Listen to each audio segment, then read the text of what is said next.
So we have seen in detail in the last session what is hydrogen spectrum and of course what are the different series involved in the hydrogen spectrum. याद है कि आपको हमने last lecture में लिखा था Lyman series, Balmer series, याद है? Lyman series, Balmer series, Paschen series, Brackett series and Pfund series. तो if you remember Lyman series पे ट्रांजिशन होते हैं फर्स्ट ऑर्बिट पे p equal to 1 from 2 3 4, तो 2 to 1 3 to 1 4 to 1 5 to 1. और अगर आपको याद होगा हम हमेशा हमेशा याद रखना जब नेक्स्ट हायर ऑर्बिट से ट्रांजिशन हो जस्ट ऊपर के ऑर्बिट से उसको अल्फा लाइन बोलते हैं, उसके ऊपर से तो उसको बीटा लाइन बोलते हैं. तो 2 to 1 is alpha line of Lyman series, 3 to 1 is beta line, 4 to 1 is gamma line and so on so fourth. और हमने देखा था ये जो लाइमन सीरीज होता है ये आता है कौन से रीजन में, अल्ट्रावायलेट रीजन में. And then we have seen the second series, if you remember Balmer series. Balmer series का ट्रांजिशन होता है सेकंड ऑर्बिट पे 3 to 2 4 to 2 5 to 2 and so on so fourth. और ये जो सीरीज होता है ये लाई करता है विजिबल रीजन में. एंड देन जो अगला सीरीज था कौन सा, पास्टियन, वो होता है थर्ड ऑर्बिट पे transition from 4 5 6 and onwards, right. और ये जो होता है ये होता है नियर इंफ्रारेड में. उसके बाद होता है ट्रांजिशन फोर्थ लेवल पे 5 to 4 6 to 4 7 to 4 etcetera etcetera. कौन सा सीरीज है ये, कौन सा सीरीज है ये, ब्रैकेट सीरीज. और ये भी होता है तुम्हारा मिड आईआर के आसपास and then mid to far. And then the last series was fourth series जिसमें ट्रांजिशन होता है फिफ्थ ऑर्बिट पे 6 to 5 7 to 5 etcetera etcetera. And if you remember, और मैंने ये बताया तो था कल, वैसे तुमको पता भी है, एनर्जी डिफरेंस जितना कम होगा वेवलेंथ उतना ज़्यादा होगा.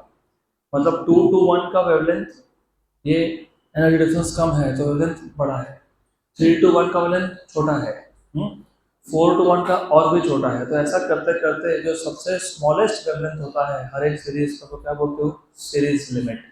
तो सीरीज लिमिट निकालने के लिए हायर ऑर्बिट हमेशा इन्फिनिटी लिया जाता है.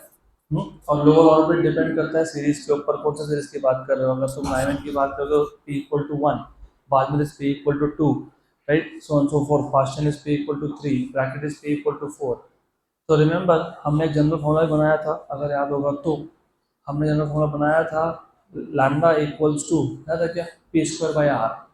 तो series limit of any series can be found out by this formula p square by r, where 1 by r is 911.5 angstrom, जिसको मैंने राउंड ऑफ करके 912 angstrom कर दिया था. तो it is 912 into p square, that is the series limit of any series. तो अगर मैं बोल रहा हूँ फर्स्ट मतलब लाइमन सीरीज, तो p की वैल्यू कितनी, 1, तो it is series limit 912 angstrom. अगर मैं बोल रहा हूँ बाल्मर सीरीज तो उसका सीरीज लिमिट कितना है, 912 into 2 square, मतलब 912 into 4, दैट इज 3648. अगर मैं थर्ड मतलब पास्टियन सीरीज की बात कर रहा हूँ तो 912 into 3 स्क्वायर, मतलब 9 into 912 808,208. तो ऐसा आप किसी भी सीरीज का सीरीज लिमिट फाइंड कर सकते हो. तो यहाँ तक हमने देखा था कल, और मैंने कल आपको ये भी बताया था कि हमारे जो ऑब्जर्वेशंस है they match with the theory to an extent कि हमने तब उस स्टेज पे बोहर्स के एटॉमिक मॉडल को एक्सेप्ट कर लिया, क्योंकि बोहर्स एटॉमिक मॉडल ये ऐसा मॉडल है जो अब ऑब्जर्व चीज़ों को अच्छे से एक्सप्लेन कर पा रहा है. लेकिन there are also some limitations of Bohr's model. Bohr model can Bohr model भी कहीं ना कहीं फेल हो रहा है, it can not explain certain observe things. तो will today go through what are the limitations और you can say what are the failures of Bohr model. लेकिन आज भी एक्सेप्टेड मॉडल बोहर मॉडल है, but there are failures also. तो limitation number 1, it could not explain the line spectra of atoms other than hydrogen. मैंने तुमको ये hydrogen spectrum पढ़ाते वक्त 2 बार बोला था, याद रखना ये Bohr model is mostly to explain hydrogen spectrum. तो it can not explain spectra of atoms other than hydrogen. जो बाकी के गैसेस है, बाकी के जो एलिमेंट्स है, उनमें से भी लाइन्स इमिट होते हैं, उसको ये मॉडल अच्छे से एक्सप्लेन नहीं कर पाता. इवन हाइड्रोजन स्पेक्ट्रम के लिए भी लिमिटेशंस है. For hydrogen more accurate study, अभी जैसे जैसे टेक्नोलॉजी अपग्रेड हुआ वैसे वैसे हम जो स्पेक्ट्रा था, स्पेक्ट्रम मतलब जो लाइन्स तुम देख रहे हो ना, लीमेन बाल्मर पास्टियन, हर एक में ट्रांजिशन हो रहे हैं. तो with improvement in the technology हम उस स्पेक्ट्रा का जब और भी डिटेल एनालिसिस करने गए तो ऐसा समझ में आया कि दिख तो सिंगल लाइन रहा है, लेकिन अगर उसको मैं और रिजॉल्व करूँ तो वो सिंगल लाइन है ही नहीं, मल्टीपल लाइन्स है. So there are multiple lines.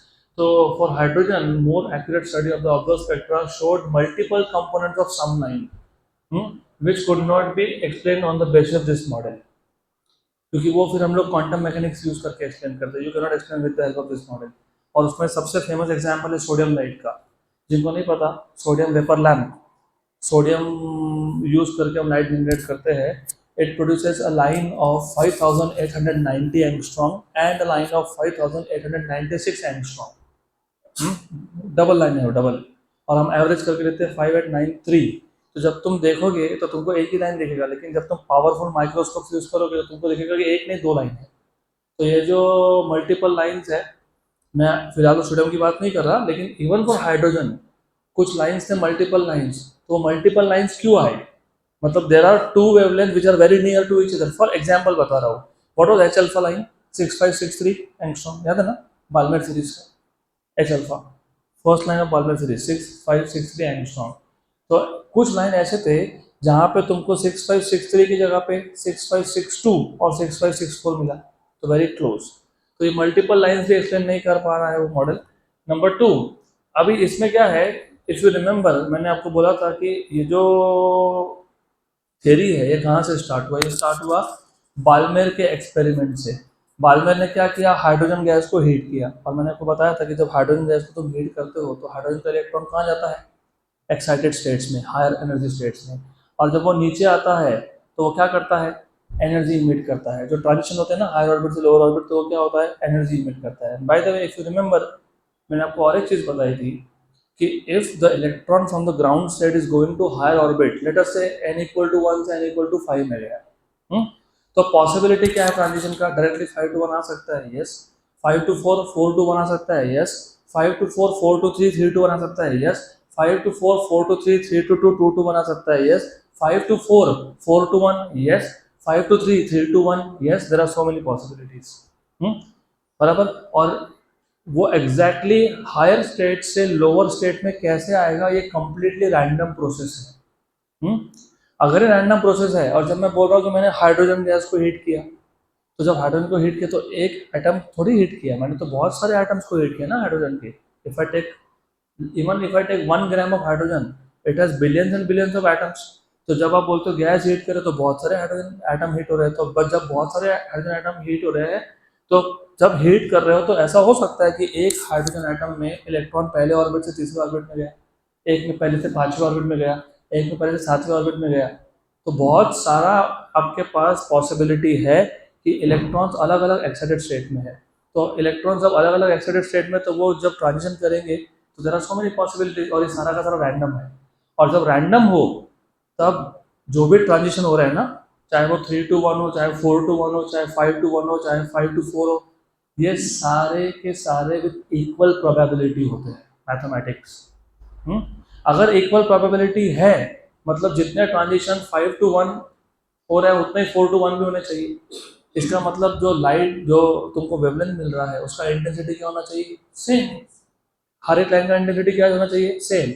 तो हर एक लाइन तुमको क्या दिखना चाहिए? Equally bright. ऐसा होता नहीं है।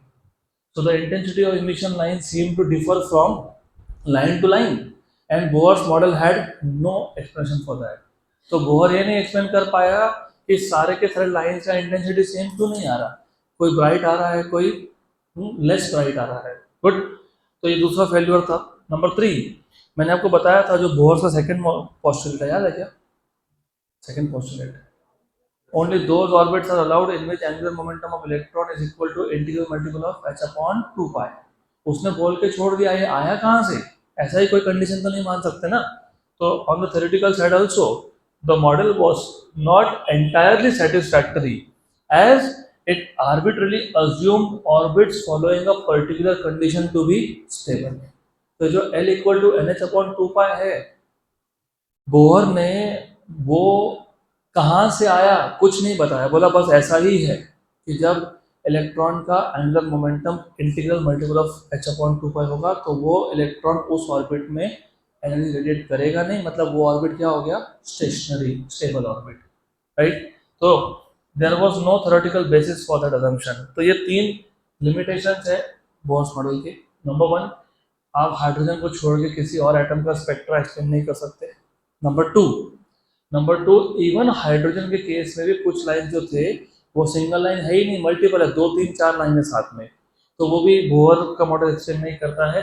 Number two, intensities of emission lines differ from line to line, सब लाइंस में इंटेंसिटी सेम नहीं आना चाहिए, क्योंकि रैंडम प्रोसेस में ट्रांजिशंस किसी भी एक स्टेट से किसी दूसरे स्टेट पे इक्वली होते हैं, प्रोबेबिलिटी इज सेम।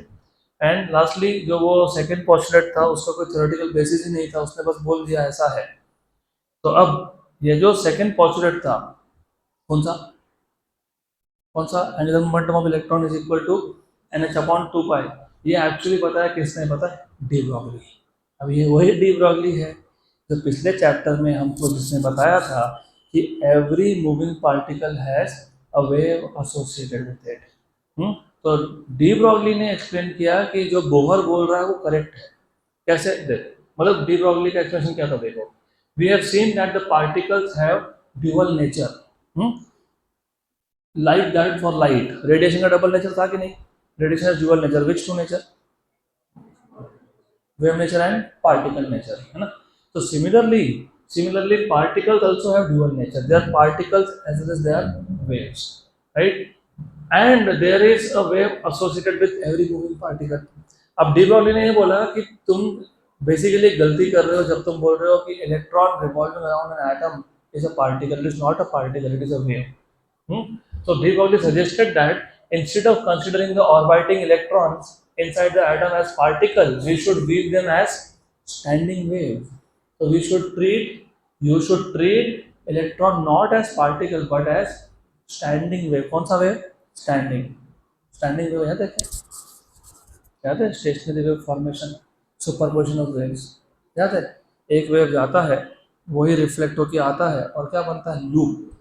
तो जब दो waves of the same amplitude of the same frequency, right, traveling in opposite direction, they interfere with each other, we get standing wave, loop formation होता है, अगर याद होगा तो।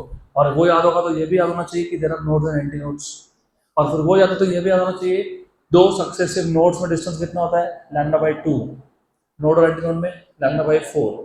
तो remember, de Broglie suggested that instead of treating the orbiting electrons in an atom as particles, we should view them as standing wave, similar to the case of standing wave on strings or in pipes, बराबर। तो basically what de Broglie is saying कि electron particle है ही नहीं, वो क्या है, वो wave. कौन सा वेव? स्टैंडिंग वेव, बराबर, गुड। तो इसलिए बहुत जगह पे एटम का स्ट्रक्चर अभी ऐसा दिखाया जाता है, you have a nucleus and the electron is like a wave. Then of course the length of the orbit of an electron, ये जो ऑर्बिट का लेंथ है ना, length, what is length of this orbit? 2πr। It has to be integral multiple of wavelength. Wavelength किसका? De Broglie wavelength, क्योंकि electron को तुम कैसे ट्रीट कर रहे हो, वेव, और वेव का क्या होता है, वेवलेंथ, बराबर। तो what de Broglie says is कि जो ऑर्बिट का लेंथ है मतलब 2πr, वो क्या होना चाहिए, इंटीग्रल मल्टीपल ऑफ वेवलेंथ। तो अगर फर्स्ट ऑर्बिट का इलेक्ट्रॉन है, कौन सा, फर्स्ट ऑर्बिट, तो 2πr इक्वल टू लैम्डा, और सेकंड ऑर्बिट का है तो 2πr इक्वल टू 2 लैम्डा, अगर थर्ड ऑर्बिट का है तो 2πr इक्वल टू 3 लैम्डा, अगर फोर्थ का है तो 2πr equal to 4 lambda, right. तो remember, thus the length of the first orbit will be equal to 1 de Broglie wavelength, length of the second orbit will be 2 de Broglie wavelength, length of third orbit will be 3 times of de Broglie wavelength, and length of nth orbit will be n times of wavelength। तो वहां से बन जाएगा formula आपका 2πr equals to n lambda, पक्का। Well n is 1 2 3 4 principal quantum number है वो। First orbit electron होगा तो n इक्वल टू 1 लिखोगे, सेकंड ऑर्बिट होगा तो n इक्वल टू 2 लिखोगे, सो ऑन सो फोर्थ, ठीक। तो यहाँ से आपको वेवलेंथ मिल गया, क्या मिल गया, वेवलेंथ 2πr/n। तो 2πr equal to n lambda, तो what is lambda, 2πr/n। Sure, good. और थोड़ा तुमने अगर ध्यान नहीं दिया होगा, ये मैंने फोर्थ ऑर्बिट के लिए ड्रॉ किया है, किसके लिए, फोर्थ ऑर्बिट। तो टोटल 8 लूप्स दिखने चाहिए, क्योंकि रिमेंबर 1 वेवलेंथ इज 2 लूप्स, इसलिए मैंने बोला तुमको पता होना चाहिए what is 1 node to 1 another node distance, λ/2। तो अल्टरनेट में क्या होगा, लैम्डा, बराबर। तो एक वेवलेंथ में कितने लूप आए, 2। तो यहाँ देखो 1 2 3 4 5 6 7 और 8, कितने लूप थे? 8, मतलब कितने वेवलेंथ है? 4, मतलब ये कौन सा ऑर्बिट का दिखाया है? फोर्थ का। अगर 3 ऑर्बिट का, थर्ड ऑर्बिट का होगा तो 6, सेकंड का होगा तो 4, और अगर फर्स्ट का दिखाओगे तो सिर्फ 2 लूप दिखाने पड़ेंगे आपको। गुड। तो अब the de Broglie wavelength is related to momentum. You know what is the relation between de Broglie wavelength and momentum? H upon p. तो lambda is h upon p. What is p? mv. तो ये lambda is h upon p, और यहाँ पे lambda क्या आया? 2 pi r by n, बराबर? Sure. इन दोनों को इक्वेट कर दो, क्या मिल जाएगा? h upon p n equal to 2 pi r by n। तो इक्वेट कर दोगे तो आपको यहाँ से p मिल जाएगा। कुछ नहीं किया मैंने H upon P N equal to क्या लिखा?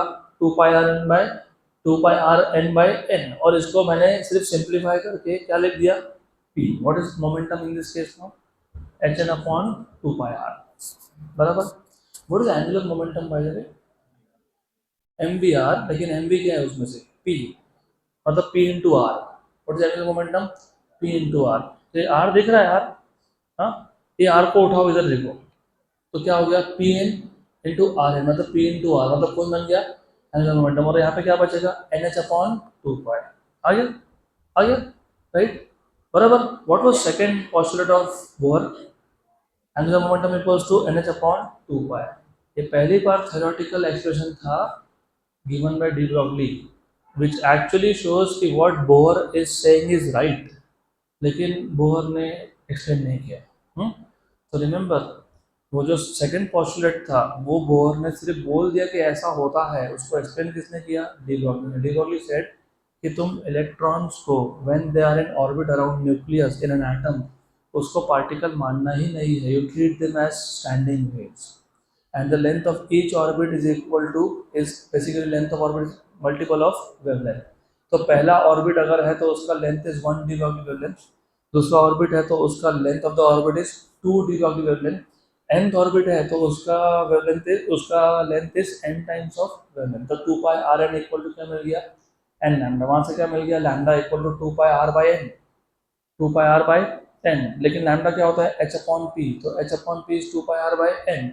इसको सिर्फ मैंने रीअरेंज करके बना लिया P into N, P into R. What is P into R? Angular momentum. वो क्या बन गया? N H upon 2 pi. पक्का?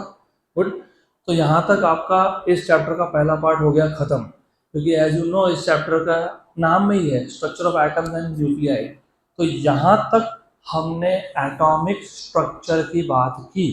अब इसके बाद हम लोग फोकस करेंगे एटम के सेंटर में जो न्यूक्लियस है उसके ऊपर। तो इसके आगे we will be talking only about atomic nucleus. और I always start from basic, assuming कि आप शायद आपको याद नहीं हो, इसके लिए मैं I start with the constituents of nucleus. तो मुझे बताओ न्यूक्लियस के अंदर कौन कौन है? Protons and neutrons. तो atomic nucleus is made up of sub atomic particles known as protons and neutrons, and you know both are together known as nucleons. है ना? जैसे सारे पूना में रहने वाले पुणेकर होते हैं, मुंबई में रहने वाले मुंबईकर होते हैं, धुड़े में रहने वाले धुड़ेकर होते हैं, न्यूक्लियस में रहने वाले न्यूक्लियन कर नहीं बोलते, उसको न्यूक्लियॉन्स बोलते हैं। तो न्यूक्लियस के अंदर कौन कौन है? Protons and neutrons, so they are together known as nucleons. And then of course as you know mass of proton is 1836 times of mass of electron. So mass of proton is about 1836 times of electron. Then of course as you know mass of proton and mass of neutron are nearly same, right? और दिख भी रहा है कि proton का मास मतलब neutron का मास electron के मास के कंपेरिजन में बहुत ज़्यादा है। तो हम लोग इसलिए ऐसा बोलते हैं कि जो एटम को मास मिलता है वो इलेक्ट्रॉन से मिलता ही नहीं है। वो किससे मिलता है? प्रोटॉन्स एंड न्यूट्रॉन से। और वैसे भी अगर आप बोल रहे हो कि इलेक्ट्रॉन वेव है तो वेव के पास कहाँ मास होता है? मास तो पार्टिकल के पास होता है ना, right? Proton is positively charge, of course you know, और उसका magnitude of charge is equal to magnitude of charge on electron. तो what is charge on one proton? 1.6 × 10⁻⁹ coulomb. पक्का पक्का। Then of course neutron is electrically neutral, and the number of protons, you know, the number of protons in a nucleus is known as atomic number। और मैंने आपको बताया था ये element के लिए आइडेंटिफायर भी है। एलिमेंट तब तक चेंज नहीं होगा जब तक प्रोटॉन नंबर चेंज नहीं होगा। तो तुम्हारा जो पीरियोडिक टेबल है उसमें एलिमेंट सिर्फ तब चेंज होता है जब नंबर ऑफ प्रोटॉन चेंज हो। One proton is which element? Hydrogen. Two protons helium, three protons lithium, four protons beryllium, five boron, six carbon, seven, and then so on so forth, oxygen and so on so forth. So remember, the total number of protons inside a nucleus is known as atomic number, is known as atomic number। और क्योंकि एक atom में जितने protons है उतने ही electrons भी है, इसके लिए कभी कभी ऐसा भी बोला जाता है the total number of electrons in an atom is known as atomic number. पर वो ट्रू नहीं है। एटॉमिक नंबर हम लोग प्रोटॉन नंबर से डिफाइन करते हैं। Since the number of protons and electrons in an atom are same, therefore atomic number also gives number of electrons. अब ये सही क्यों नहीं है? क्योंकि अगर मैं बात बोलूँ कि चलो मेरे पास, लेट अस से मेरे पास एक हीलियम का एटम था, मैंने हीलियम के एटम के एक इलेक्ट्रॉन को हटा दिया, आयोनाइज कर दिया। अब कितना इलेक्ट्रॉन है? राइट। प्रोटॉन कभी भी कितने हैं? दो। गुड। तो नॉर्मली एटम के लिए ठीक है, but you should be using generally for protons. Then the number of neutrons in an atom is known as neutron number, और डिनोट करते हो किससे? एन से। By the way proton number को डिनोट करते हो तुम जेड से, Z. And number of neutrons n, और number of protons plus number of neutrons a, जिसको तुम बोलते हो mass number. So the total number of nucleons in the nucleus is known as mass number of an atom and denoted by a and given by n plus z। And इसको mass number बोलने का reason तुमको मैंने पहले भी बताया, मैंने अभी भी बताया। जस्ट मैंने अभी बोला आपको कि एटम को मास किससे मिल रहा है? न्यूक्लियस, प्रोटॉन्स एंड न्यूट्रॉन से। तो total number of protons and neutron को क्या बोलते हैं हम लोग? Mass number, right. तो मास नंबर इज 8। तो अब ऐसा है, फॉर एग्जांपल मेरे पास कोई एक एलिमेंट है, एनी एलिमेंट, लेट अस से x। अब इसको हम लोग रिप्रेजेंट कैसे करेंगे? यहाँ पे रिप्रेजेंटेशन इज वेरी इंपॉर्टेंट। अगर तुमको रिप्रेजेंटेशन नहीं समझा तो तुमको न्यूक्लियर रिएक्शन समझ में नहीं आएगी। कोई भी एलिमेंट का सिंबल लिखते हैं, उसके टॉप पे सुपरस्क्रिप्ट a और सबस्क्रिप्ट z, राइट, और मोस्टली लेफ्ट साइड पे तो ऊपर क्या लिखते हैं? मास नंबर, नीचे क्या लिखते हैं? प्रोटॉन नंबर, मतलब क्या? Atomic number. पक्का? और मैंने यहाँ पे बोला कि a is n plus Z, हाँ कि ना? थोड़ी सी a माइनस जेड, और वो कभी कभी यहाँ लिखते हैं राइट साइड सबस्क्रिप्ट, कभी कभी लिखते हैं वो राइट साइड में लिखते हैं सबस्क्रिप्ट n। तो x एलिमेंट को डिनोट करना हो तो सुपरस्क्रिप्ट टू द लेफ्ट क्या लिखते हो? a मास नंबर, नीचे क्या लिखते हो? z एटॉमिक नंबर, और नीचे टू द अदर साइड क्या लिखते हैं? Neutron number. Then you must know what are isotopes, isotones and isobars. Isotopes are the atoms of the same element, ये भी इंपॉर्टेंट है, of the same element having same number of protons but different number of neutrons, right। Example जो hydrogen के 3 isotopes है, क्या क्या बोलते हो? ड्यूटेरियम, ट्रिशियम सबको पता है। पहले का नाम क्या है? हाँ, प्रोटॉन नाम नहीं है उसका। हाँ, चेक कर लो।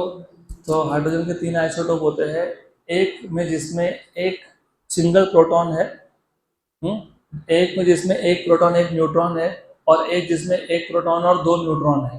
ये तीनों ही हाइड्रोजन के आइसोटोप्स है, क्योंकि तीनों में प्रोटॉन नंबर सेम है। मैंने अभी बोला जब तक प्रोटॉन नंबर चेंज नहीं होता एलिमेंट चेंज नहीं होता। तो इसके लिए आइसोटोप्स, और नाम में आइसो मतलब सेम, टोप मतलब प्रोटॉन, ऐसे याद रखना पड़ता है। वो है ही वहां से आता है वर्ड, वो आइसो मतलब होता है सेम, और टोप मतलब होता है proton.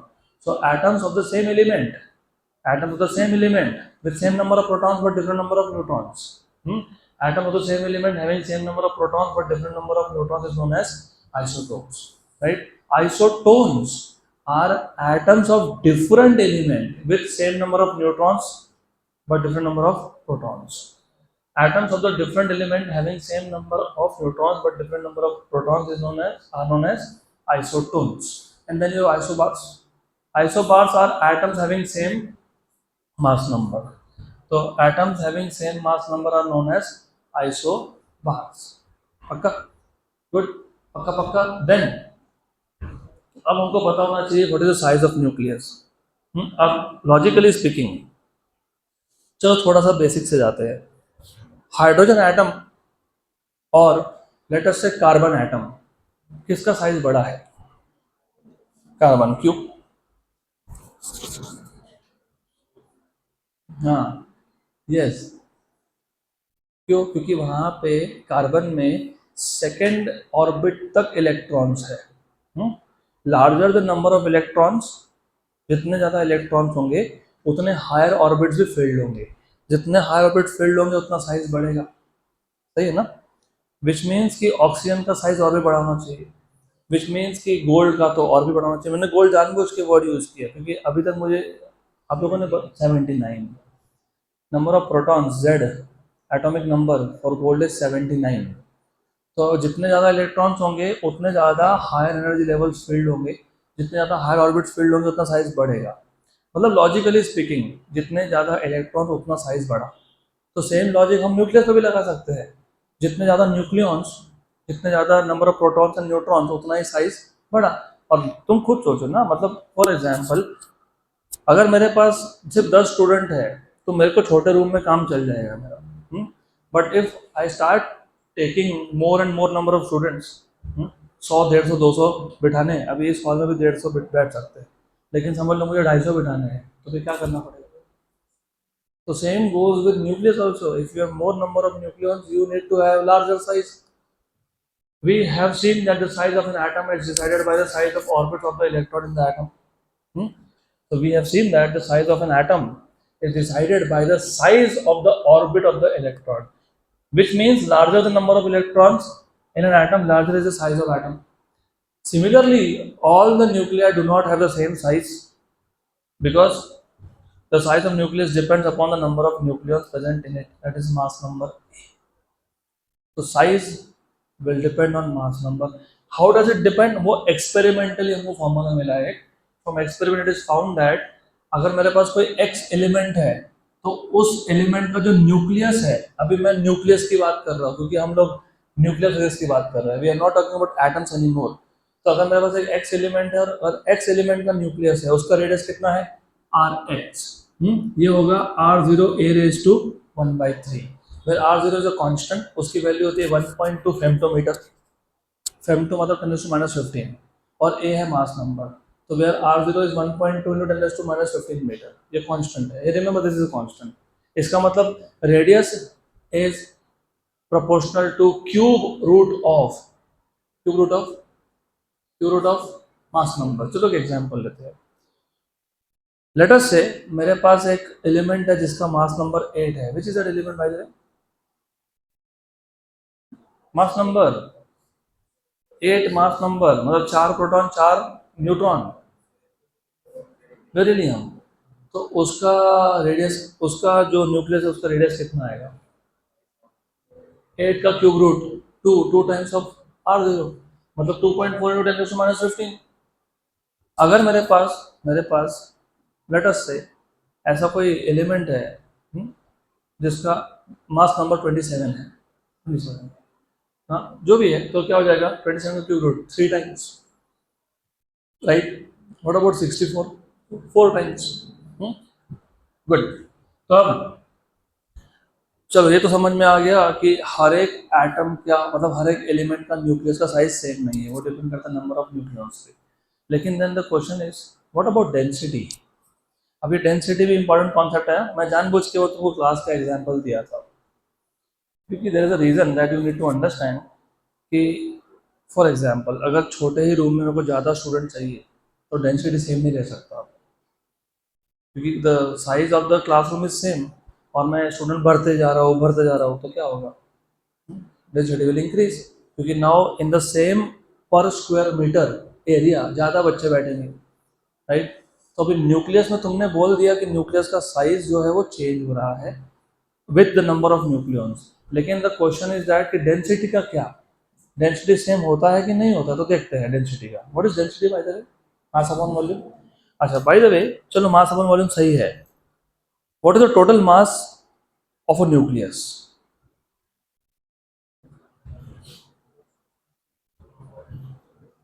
What is total mass of a nucleus with mass number A? Mass of proton और न्यूट्रॉन लगभग क्या होता है, सेम। तुमको मास नंबर क्या बताता है, number of protons and neutrons, और मास नंबर क्या है, ए।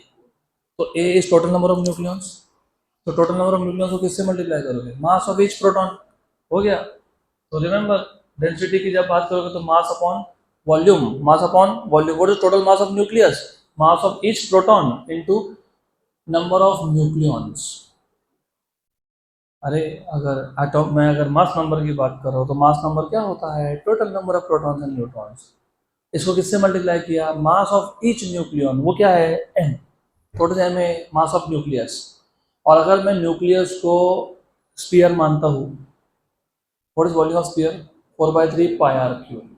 अब तुमको कुछ नहीं करना, ये जो आर है ना, R which is r0 a raise to 1/3 यहाँ लिखना है, लिखो जरा क्या हुआ, r0 cube a raise to 1/3 का क्यूब बराबर, तो a और a क्या हो गया, कैंसल बराबर। तो तुमको फाइनल फॉर्मूला मिल जाएगा ऐसा, सब सॉल्व करने के बाद 3m अपॉन 4 पाई r0 क्यूब, 3 कांस्टेंट, 4 कांस्टेंट, पाई कांस्टेंट, m भी कांस्टेंट, क्योंकि मास ऑफ प्रोटॉन या न्यूट्रॉन क्या है, कांस्टेंट, और r0 तो वैसे भी कांस्टेंट था।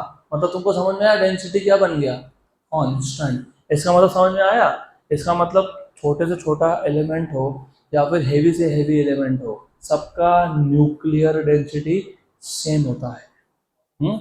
तो nuclear density does not change, मतलब पर यूनिट वॉल्यूम में नंबर ऑफ न्यूक्लियॉन्स फिक्स है, श्योर, राइट। तो नंबर ऑफ न्यूक्लियॉन्स बढ़ेंगे तो साइज बढ़ेगा, लेकिन डेंसिटी क्या रहेगा, सेम, क्या रहेगा, सेम, विच मीन्स कार्बन के न्यूक्लियस का डेंसिटी और गोल्ड के न्यूक्लियस का डेंसिटी सेम है। क्वेश्चन आया था एक बार, क्वेश्चन आया था, what is the ratio of density of nucleus of X element to that of Y element, calculate करते बैठे उधर, 1 आएगा ratio, because density is same, rho is constant, क्यों, क्योंकि m and r are constant, which means nuclear density is constant. Clear यहां तक, constant ही होता है, इट इज कांस्टेंट, कोई क्वेश्चन मार्क नहीं, nuclear density is constant, okay, good. Then अब because we are talking about nucleus, तो एक बहुत बेसिक सा क्वेश्चन है, 11 का कनेक्शन इसलिए लगता है आपको, 11 के बेसिक्स तुमको पता होने चाहिए। हमने लॉज ऑफ मोशन नाम के चैप्टर में डिफरेंट टाइप्स ऑफ फोर्सेस देखे थे, fundamental forces in nature, conservative non conservative forces, contact non contact forces. उसमें जो फंडामेंटल फोर्सेस इन नेचर थे, चार टाइप के, चार फंडामेंटल फोर्सेस इन नेचर है, gravitational force, electromagnetic force, strong nuclear force और वीक न्यूक्लियर फोर्स। अब ये स्ट्रॉन्ग न्यूक्लियर फोर्स की जरूरत क्या पड़ी पहले वो समझते हैं। According to Coulomb's law, electromagnetic force, electrostatic force, अगर मेरे पास दो चार्ज पार्टिकल है, both are positively charged, right, तो वो दोनों पार्टिकल्स, चार्ज पार्टिकल्स एक दूसरे को रिपेल करेंगे कि अट्रैक्ट करेंगे, रिपेल करेंगे, and the force is given by 1/4 pi epsilon 0 q1 q2 by r square. पक्का, मतलब दो प्रोटॉन एक दूसरे को क्या करेंगे, रिपेल करेंगे, है ना, राइट। बट अभी तुम ही बोल रहे हो, मैंने कुछ नहीं बोला, you are telling me, I asked you nucleus के अंदर कौन कौन होता है, वहां से आंसर आया प्रोटॉन्स एंड न्यूट्रॉन्स। फिर मैंने जानबूझ के पूछा आपसे, ऑक्सीजन में कितने प्रोटॉन्स कितने न्यूट्रॉन्स न्यूक्लियस में, 8 and 8, क्योंकि मास नंबर है 16 ना, अरे मास नंबर है 16, तो 8 प्रोटॉन्स एंड 8 न्यूट्रॉन्स, न्यूट्रॉन्स को फिलहाल साइड में रख दो, मतलब 8 प्रोटॉन है, राइट। और तुम जब न्यूक्लियस की बात कर रहे हो तो न्यूक्लियस का साइज होता है 10⁻⁻15 मीटर, सो स्मॉल, 10⁻⁻15 मीटर। इतने छोटे से स्पेस में तुम बोल रहे हो कि 8 प्रोटॉन साथ में, और तुम ही बोल रहे हो कि प्रोटॉन प्रोटॉन में रिपल्शन है। अगर एक प्रोटॉन दूसरे प्रोटॉन को रिपेल ही कर रहा था, तो फिर इतने छोटे से स्पेस में साथ में कैसे आ गए। अगर तुमको कोई पसंद नहीं कि तुम उसके साथ बेंच पे जाके बैठते हो, do share bench, you don't, you are saying कि proton do not like each other and you are saying कि they are inside the nucleus sitting together आराम से। तो होता है ऐसा है, दिस इज वेरी इंपॉर्टेंट, क्योंकि अभी इसके आगे सारा कनेक्शन बैठेगा। थ्योरी इसलिए इंपॉर्टेंट होता है सो एज टू लिंक, जब तक दो प्रोटॉन्स में डिस्टेंस ज़्यादा है। और bye the way remember, electrostatic force is a position dependent force, 1/r² inverse square law, और उसका रेंज होता है इन्फिनिटी, क्योंकि 1/r² में जब r की वैल्यू इन्फिनिटी हो तब जाके फोर्स 0 होता है, राइट। तो वो जो रेंज है वो लॉन्ग रेंज है। तो जब तक डिस्टेंस ज़्यादा है तब तक दोनों रिपेल कर रहे हैं। And then what you do, आप प्रोटॉन्स को साथ में ला रहे हो, पास में ला रहे हो, पास में ला रहे हो, the repelling very strongly, very strongly. जैसे ही दो प्रोटॉन का डिस्टेंस 10⁻⁻15 या -14 मीटर हो गया, मतलब very small distance, all of a sudden they start attracting each other. तो इसका मतलब न्यूक्लियस के अंदर, क्योंकि 10⁻14 -15 मीटर न्यूक्लियस का साइज है, मतलब न्यूक्लियस के अंदर एक ऐसा फोर्स है जो इलेक्ट्रोस्टैटिक फोर्स से भी ज़्यादा स्ट्रांग है, क्योंकि इलेक्ट्रोस्टैटिक फोर्स तो रिपल्शन करवाता है ना, राइट। यहाँ तो अट्रैक्शन हो रहा है, इसलिए इसको क्या बोलते हो, strong nuclear force. Strong, this is the strongest force in nature. तो ये स्ट्रांग न्यूक्लियर फोर्स क्यों चाहिए? To explain the stability of a nucleus. So in order to explain the stability of a nucleus, we have to consider the existence of a fundamental short range. Short range है 10⁻⁻14 -15 metre तक ही काम करता है, उसके ऊपर गया direct force zero हो गया। It is not inverse square law. Inverse square law में डिस्टेंस बढ़ेगा, फोर्स कम होते जाएगा, और फोर्स जीरो कब होगा? इन्फिनिटी पे। यहाँ ऐसा नहीं है, शॉर्ट रेंज है तो शॉर्ट रेंज है, 10⁻14 मीटर -15 मीटर तक काम करेगा। उससे ज़्यादा डिस्टेंस किया मतलब जैसे ही प्रोटॉन्स न्यूक्लियस के बाहर आए, they start repelling each other, right? So it is a short range force known as strong nuclear force. The force of strong interaction binds protons and neutrons inside the nucleus. ये सिर्फ proton proton को bind नहीं करते, ये neutron neutron और proton neutron को भी bind करते हैं inside the nucleus। मतलब बेसिकली ये चार्ज इंडिपेंडेंट भी है। ये चार्ज पे डिपेंड नहीं करता। अगर चार्ज पे डिपेंड करता तो न्यूट्रॉन पे एक्ट ही नहीं होता, वो तो न्यूट्रॉन न्यूट्रॉन प्रोटॉन न्यूट्रॉन और प्रोटॉन प्रोटॉन पे एक्ट होता है। So we know that protons repel each other according to Coulomb's law. Yes. Then to overcome repulsive force and bind protons inside a nucleus, strong nuclear force is required. Good. Then as I told you, ये जो nuclear force है, इसके आपको characteristics पता होने चाहिए। Number one, nuclear force is attractive and short range. What is the range? 10⁻⁻14 meter approximate.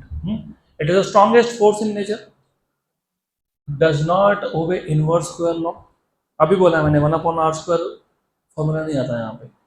This force is charge independent, मतलब ये प्रोटॉन प्रोटॉन में, प्रोटॉन न्यूट्रॉन में, न्यूट्रॉन न्यूट्रॉन में इक्वल रहेगा। So it is the same for proton proton, proton neutron and neutron neutron. Correct, good. तो ये चार important characteristics थे of strong nuclear force.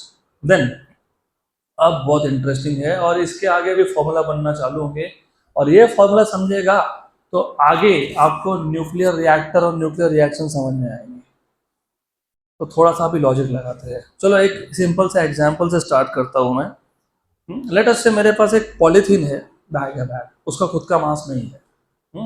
Then I take one red ball, red colour का ball 5 kg, I put it inside that bag. Then I take one more red coloured ball, same mass, उस bag में डाल दिया, और मैंने 3 blue colour के ball लाए, वो सेम बैग में डाल दिए। जो ब्लू बॉल्स थे हर एक का मास था 10 kg, राइट। अब मैं ये थैली लेता हूँ, बैग लेता हूँ, और मैं इसका मास मेजर करता हूँ, कितना मिलना चाहिए। 2 रेड कलर के बॉल थे 5-5 किलो के, तो कितना हो गया 10। 3 ब्लू थे 10-10 किलो के, कितना हो गया 30। और 30 + 10 40, तो मुझे कितना मिलना चाहिए 40, बराबर, correct.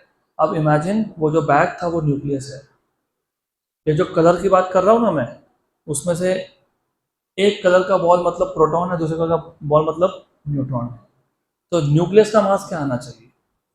Mass of each proton into number of protons. Number of protons कौन बताता है? Z atomic number. तो what is total mass of proton? ZnP, right. और न्यूट्रॉन का टोटल मास कितना आएगा? Number of neutrons into mass of each neutron, मतलब NMN। तो न्यूक्लियस का मास कितना आना चाहिए? ZnP + NMN आना चाहिए ना, आना चाहिए ना। अगर मैं बोल रहा हूँ कि मेरे पास एक न्यूक्लियस है जिसमें प्रोटॉन नंबर मतलब एटॉमिक नंबर Z है और न्यूट्रॉन नंबर N है, तो what should be the mass of that nucleus? ZnP + NMN। This is the expected mass. हम लोग मेजर करने गए तो हमको हर बार मास कम मिला, उतना मिला ही नहीं। होना तो ये चाहिए था, टोटल नंबर ऑफ प्रोटॉन्स को प्रोटॉन के मास से मल्टीप्लाई करो, plus total number of neutrons को न्यूट्रॉन के मास से मल्टीप्लाई करो। ये जो भी टोटल मास आना चाहिए उतना न्यूक्लियस का मास होना चाहिए, उतना नहीं मिला, उससे कम मिला ऑलवेज, राइट। तो जो डिफरेंस है between the expected mass and the measured mass, इसको बोलते हैं मास डिफेक्ट, राइट? तो remember, we know that a nucleus has z number of protons, n number of neutrons. Therefore, expected mass of the nucleus must be Znp plus nmn. बराबर? Where z is atomic number z मतलब proton number, np is mass of proton, mn is mass of neutron, and n is number of neutrons, right? But experimentally, it is found that the measured mass of the nucleus is less than the mass of its constituents. The difference in the measured mass and the expected mass is known as mass defect. और क्या होगा mass defect? Expected mass Znp plus Nmn minus m. What is m? Measured mass. ये क्या है? Expected mass. पक्का? अब of course question तो ये आया कि ये मास गया कहाँ पे फिर? ये बुक्स में आंसर नहीं मिलता है, इसके लिए सोचना पड़ता है. You have to think to understand कि कहाँ गया. दो चीज़ें यूज़ करनी पड़ेगी अब आपको. पहले तो एक बात बताओ, प्रोटॉन्स जब एक दूसरे को रिपेल ही कर रहे थे, जब वो लार्ज डिस्टेंस पे थे, तो वो अपने आप तो एक साथ आ नहीं सकते. क्या करना पड़ेगा? Work has to be done, है ना? वर्क में मतलब एनर्जी. श्योर? तो द क्वेश्चन इज, ये किसने किया? किसने प्रोटॉन को पास में लाया? किसने किया? No one did. Who did? Proton themselves. Who did? Neutron themselves.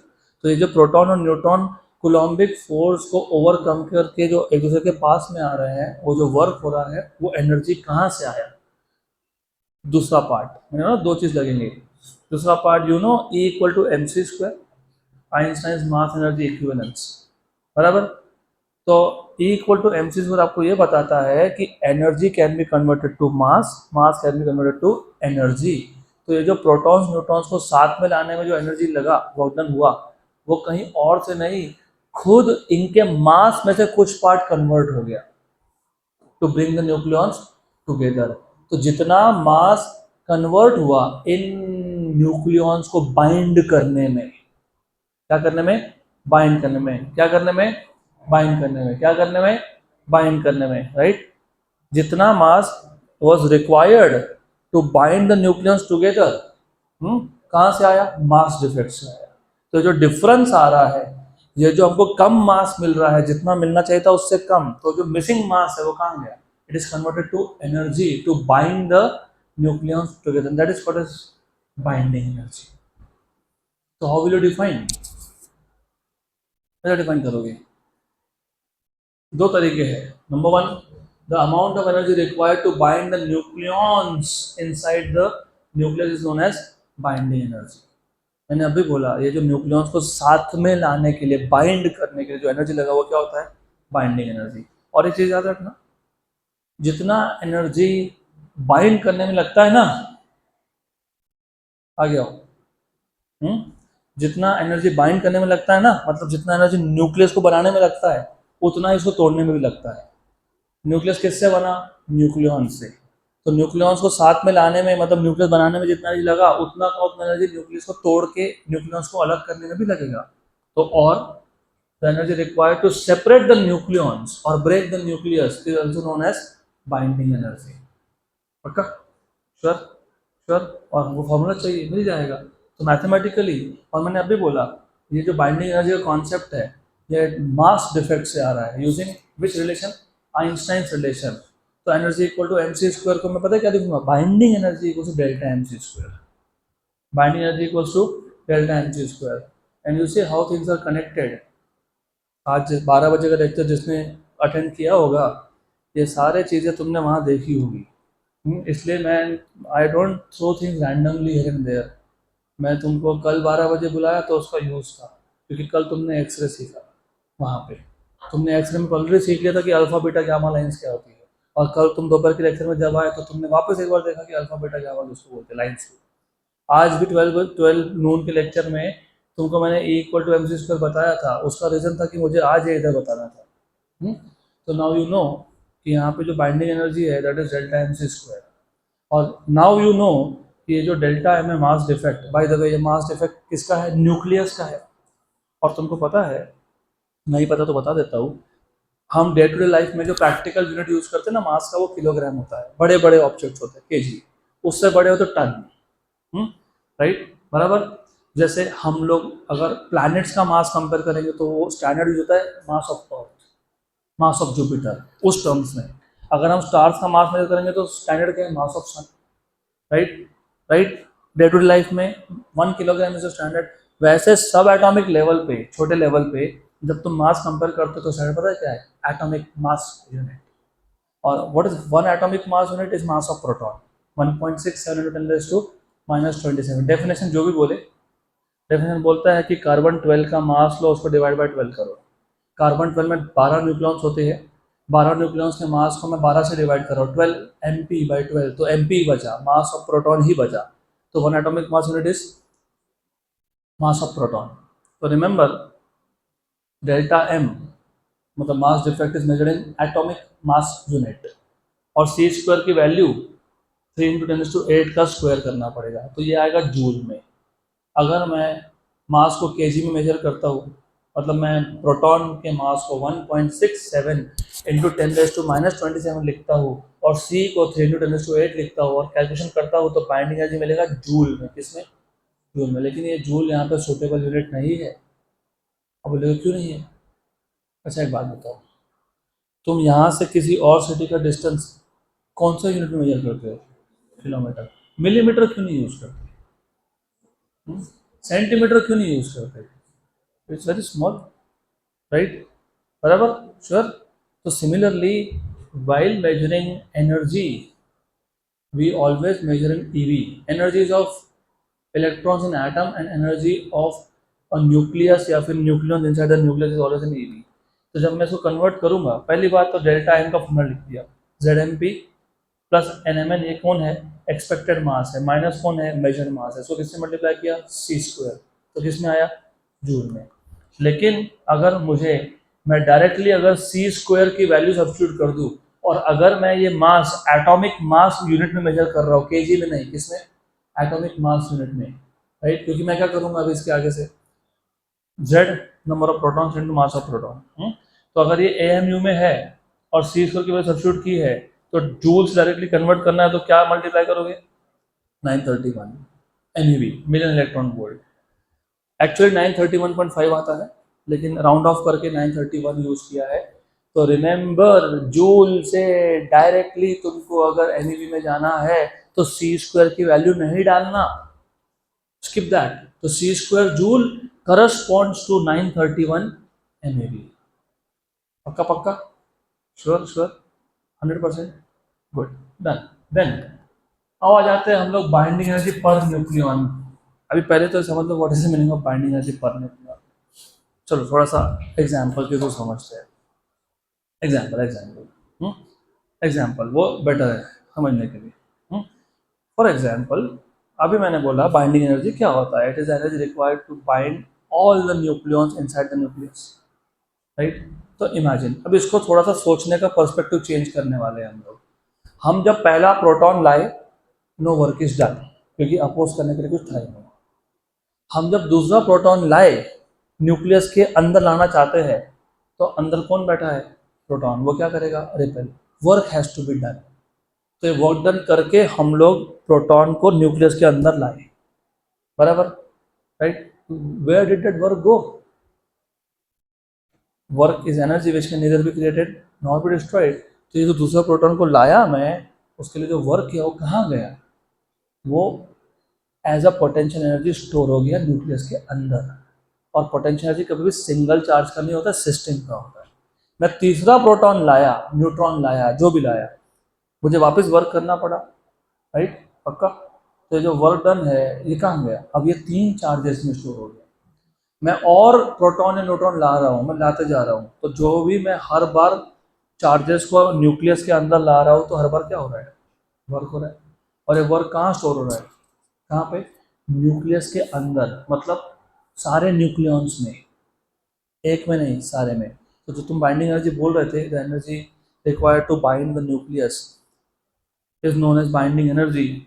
ये जो एनर्जी है ये सब में बटा हुआ है, किसमें, सारे के सारे। जब मैं बोलता हूँ कि फॉर एग्जाम्पल, लेट अस से, इफ आई से कि न्यूक्लियस का एनर्जी 100 MeV है, मान लो, कितना है, 100 MeV, imagine 100 MeV। Just number. और मैं बोलता हूँ कि न्यूक्लियस के अंदर 20 न्यूक्लियॉन्स है, चलो 10 प्रोटॉन 10 न्यूट्रॉन, तो ये जो 100 MeV एनर्जी है ये टोटल सब मिला के किसके पास है? 20 न्यूक्लियॉन्स के पास है। तो एवरेज एक के पास कितना हुआ? कितना हुआ? 5। तुमने क्या किया? 100/20 बराबर, मतलब तुमने टोटल बाइंडिंग एनर्जी को टोटल नंबर ऑफ न्यूक्लियॉन से डिवाइड किया, यस और नो? अब बस वही तो है बाइंडिंग एनर्जी पर न्यूक्लियॉन।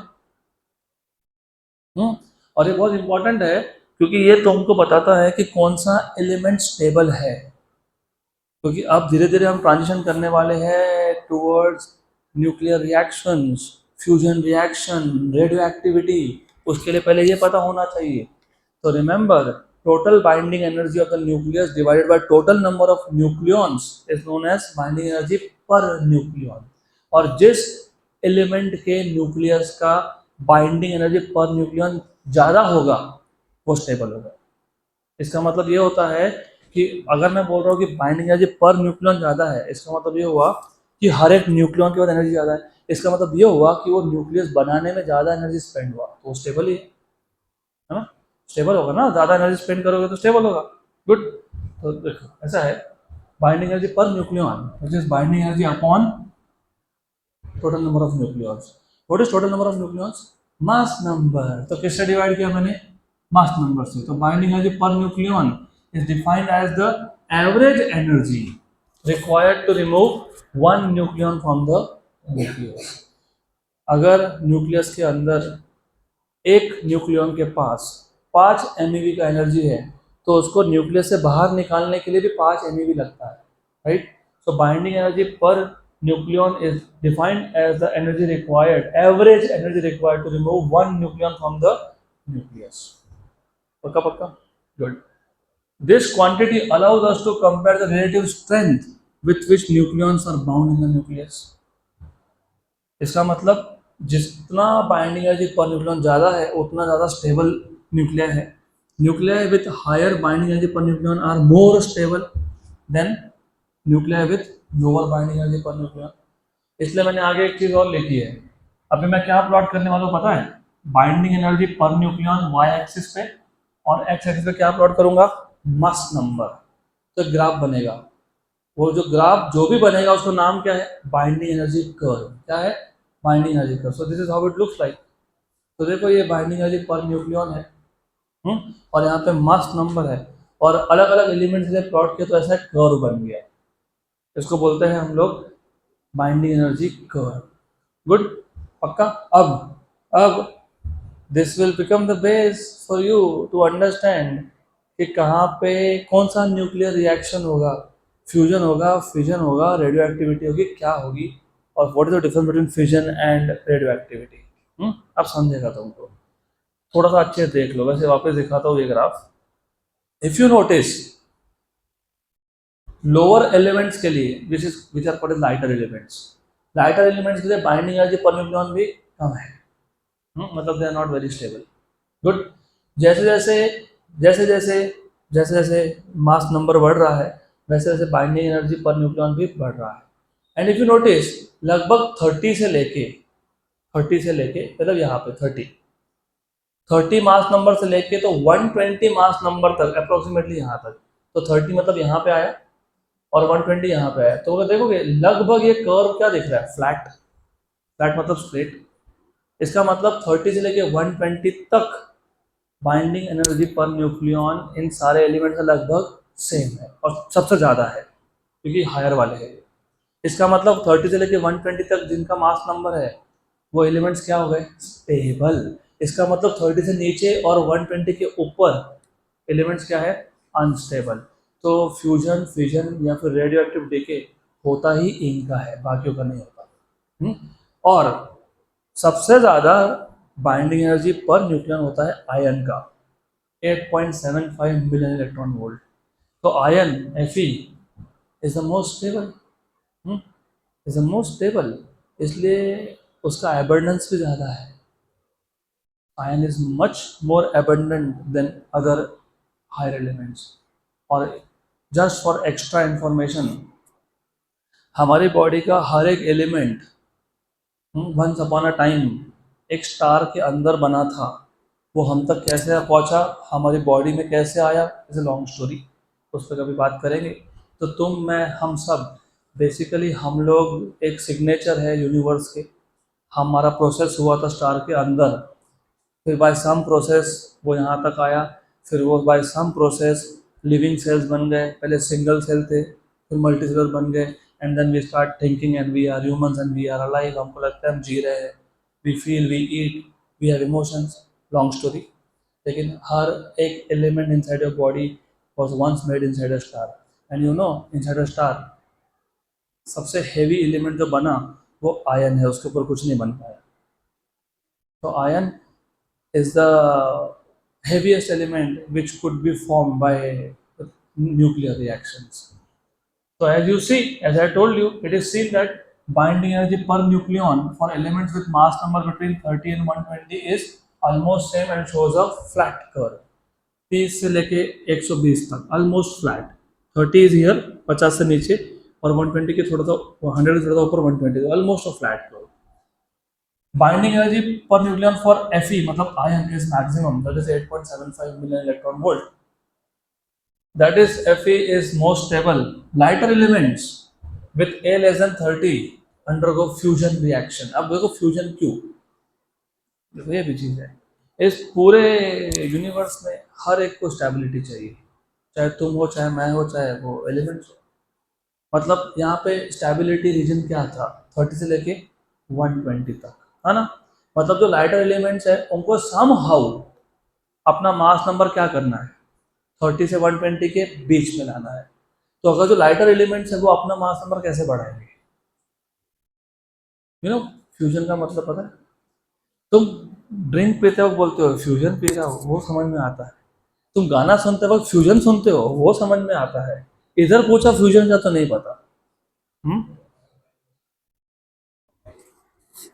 समझो ना, कुछ तो समझो ना, what is the meaning of fusion, mixing.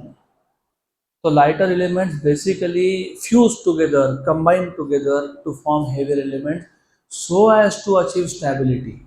तो 30 से 120 के विंडो के अंदर आने के लिए उनको अपना मास नंबर बढ़ाना पड़ेगा। कैसा बढ़ाएंगे, मर्ज होके, फ्यूज होके। गुड। तो remember, lighter elements undergo which reaction, fusion. और हेवियर के लिए क्या है फिर, हेवियर के लिए है फिजन और रेडियो एक्टिविटी।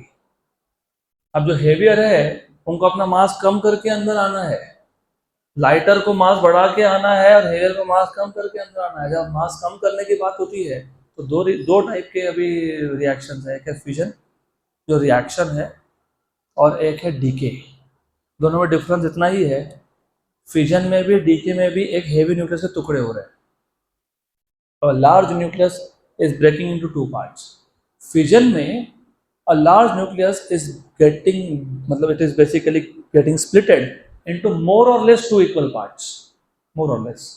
For example, अगर मेरे पास एक न्यूक्लियस है 230 जिसका मास नंबर है, उसके दो टुकड़े हो गए, मे बी एक का है 130 और एक के पास आ गया 100, तो ये दो टुकड़े हुए, लेकिन 100 और 130 दे आर मोर और लेस सेम, इसको बोलते हो फ्यूजन रिएक्शन।